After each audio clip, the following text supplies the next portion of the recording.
Nah, tapi bagaimana nih Walhi melihat statement dari Azealia Banks ini gitu loh?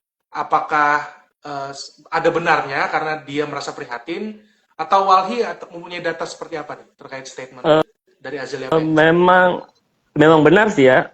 Kalau mungkin ingat sebelum pandemi itu sempat ada rame-rame ya soal ratusan ribuan bahkan ya kontainer sampah yang masuk ke pelabuhan Tanjung Priuk, Tanjung Perak, kemudian pelabuhan Batam, sampah dari luar.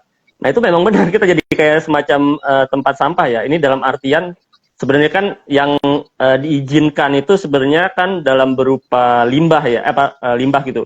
Dalam artian misalnya sisa dari sebuah produksi, misalnya plastik ataupun logam yang kemudian nanti diolah sama industri di sini begitu ya. Tapi ternyata yang masuk ke Indonesia itu adalah sampah rumah tangga. Kalau di dalam bahasa Inggrisnya municipal waste gitu ya.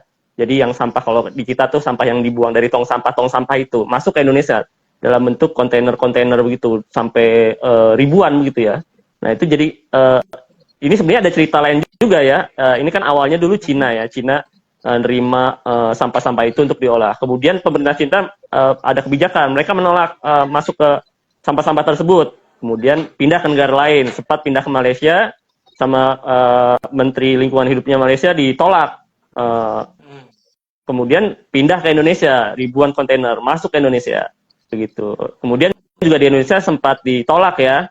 Terus ada beberapa ratus kontainer yang sempat tertimbun di Tanjung Priuk di tempat penimbunan sementara kontainer, dan di Batam gitu ya. Ada beberapa yang dikembalikan. Nah, sisanya tuh sampai sekarang saya juga kurang jelas begitu ya, konten-konten tersebut apakah semuanya sampai sekarang ya, apakah sudah dikembalikan semuanya atau ada yang tidak jadi dikembalikan, karena waktu itu sempat ada perselisihan begitu ya soal biaya pengembaliannya karena cukup mahal ya, dan biaya penimbunannya itu cukup mahal.